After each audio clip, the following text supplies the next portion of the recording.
तो क्या आपको पता है कि शिनचैन में भी एक कैरेक्टर टाइम मशीन से पास में आई थी, जिसके आते ही काले बादल छा जाते थे, तेज हवाएं चलने लगती थी। लेकिन कौन थी वो, क्यों आई थी, और कहीं वो कोई भूत तो नहीं थी। और ड्रैगन बॉल्स में गोकू आपका फेवरेट तो होगा ही, लेकिन क्या आपको ये पता है कि वो एक विलेन था जिसने अपने ग्रैंडपा का कत्ल किया था। जानेंगे इन सारे राज को सुलझाएंगे in our today's video title dark secrets of anime. Number 1, लोगों ने दावत में खाया Pokemon. Such as Magikarp or Krabby. Also, according to the anime, हैं? नहीं मानते? ठीक है, जरा दिमाग पे जोर लगाओ और सोचो कि क्या तुमने पोकेमॉन शो में इंसानों और पोकेमॉन के अलावा और किसी भी पक्षी जानवर वगैरह को देखा है? नहीं ना? तो भैया तो ये कौन सा मांस मच्छी ऐश बबुआ दबा के खा रहे हैं? क्या सच में इंसान पोकेमॉन को खाते थे? जी हाँ, और सबसे मेन शिकार तो होता था मैगिकर्प पोकेमॉन, जिसे फिश के सब्स्टिट्यूट में खाया जाता था। अरे ये तो कुछ नहीं, फारफिश नाम का एक खूंखार डक जैसे पोकेमॉन को भी बड़े स्वाद से रोस्ट करके खाया जाता था, और अपने बेचारे किंगलर का तो ग्रेवी बना के ही खाते थे। उसके फेंस और उसके सर पर लगे स्पाइक्स भी आप सूप में देख सकते हैं। आई नो ये सब जानकारी मेरी तरह आपकी भी। नंबर 2, कौन है शिंकुचैन?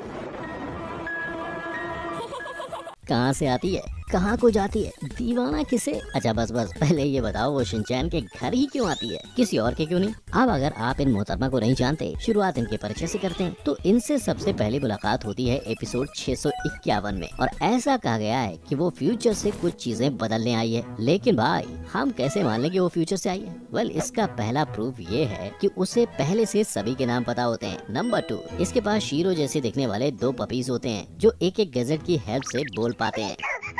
और कुछ एपिसोड्स में हमें आइसक्रीम शॉप के शेप वाली टाइम मशीन भी देखने को मिलती है। भैया ये गैजेट, टाइम मशीन जैसे इन्वेंशंस, ये सब देख के तो प्रूव हो गया कि ये फ्यूचर से आई है। पर ये फ्यूचर से क्या बदलने आई है, उससे रिलेटेड आपको एक इंसिडेंट बताता हूँ। एक एपिसोड में अचानक शिंकुचैन कहती है कि शिनचैन के पिता हैरी का कार एक्सीडेंट होने वाला है, जिसके बाद वो उन्हें बचाकर प्रेजेंट सिचुएशन को बदल देती है। चलो जान लिया कि ये फ्यूचर से चीजों को बदलने आई है, लेकिन ये है कौन? अब इसकी कई थ्योरीज हैं। कुछ लोग कहते हैं कि ये शिनचैन और टमिको की डॉटर है, पर फैक्ट भाई कहता है नहीं, क्योंकि जरा ध्यान से देखो, शिंको का साइड फेस से मुस्कुराना है, क्या ये किसी की याद दिलाता है? अगर आपका जवाब था हिमावारी, तो भैया ऐसा बिल्कुल हो सकता है। देखो ये भी बस एक थ्योरी है, लेकिन शिंको की स्माइल, फीचर्स और हेयर कलर बिल्कुल हिमावारी जैसा है। यहाँ तक कि उसके पास हिमावारी जैसा एक डिट्टो टॉय भी होता है। और इन सारी चीजों को देखकर पहली बार में शिनचैन भी उससे हिमावारी ही समझता है। अगर ये सब भी आपके मन को तसल्ली नहीं देता, तो एक और प्रूफ लो। एक एपिसोड में मित्सी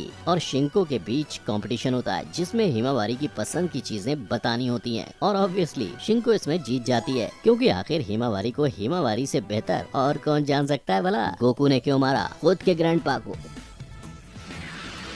गोकू स्पेस से धरती पे आया था, लेकिन इसे क्यों और कहां से भेजा गया था? दरअसल इस छोटे से मासूम से दिखने वाले बच्चे को पृथ्वी पर एक मिशन के लिए भेजा गया था। इसका मिशन था धरती के लोगों को खत्म करके उनकी जगह हासिल करना। लेकिन ये मिशन एकम्प्लिश हो पाता उससे पहले ही छोटू गोकू को ग्रैंडपा गोहान मिले, जो इस लापता बच्चे को अपने साथ लेकर जाते हैं। उस दौरान गोकू को एक हेड इंजरी होती है, जिसके कारण वो अपनी याददाश्त खोकर अपना मकसद भूल जाता है। अब जबकि इसे अपना मकसद पता ही नहीं था, तो ये ग्रैंडपा गोहान के साथ एक नॉर्मल बच्चे की तरह जिंदगी बिताता है। ग्रैंडपा उसे कॉम्बैट ट्रेनिंग के साथ साथ हमेशा गोकू को अच्छाई और सच्चाई के रास्ते पर चलना सिखाते हैं। लेकिन फिर ऐसा क्या हुआ कि गोकू ने अपने ही ग्रैंडपा को मार दिया? वेल, क्या आपने कभी किड गोकू की पंच को नोटिस किया है? दरअसल गोकू के पास एक शक्तिशाली जायंट एप में ट्रांसफॉर्म होने की पावर थी, और ये रूप वो तभी ले सकता जब फुल मून होता था। इस पावर से गोकू तो अनजान था, पर ग्रैंडपा गोहान नहीं। इसलिए उन्होंने गोकू को आगाह कर रखा था कि कभी फुल मून के समय बाहर मत निकलना और चांद की ओर मत देखना। लेकिन एक दिन गोकू गलती से फुल मून को देख ही लेता है और अपने रूप में आ जाता है। उस समय ना तो गोकू उस पावर को हैंडल कर पाता है और ना उसे कुछ याद रहता है। इसी दौरान वो अपने ग्रैंडपा को कुचलकर उनकी हत्या कर देता है। लेकिन अफसोस की बात तो ये होती है कि गोकू को खुद नहीं पता होता कि जिस मॉन्स्टर ने उसके ग्रैंडपा को मार दिया था वो कोई और नहीं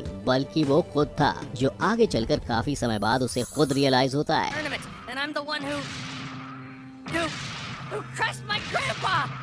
भाई साहब बहुत ही सेंटी स्टोरी थी, लेकिन इन सारे सीक्रेट्स में सबसे ज्यादा शॉकिंग आपको कौन सा लगा? मुझे नीचे कमेंट सेक्शन में जरूर बताना। और अगर आज का वीडियो देखने में मजा आया हो तो लाइक कर दो, और सारे मजे खुद ही लोगे क्या? दोस्तों के साथ भी तो शेयर करो। साथ ही ऐसे ही मजेदार और इन्फॉर्मेटिव वीडियोस देखने के लिए सब्सक्राइब के साथ बिना आवाज वाली बेल भी बजाते हुए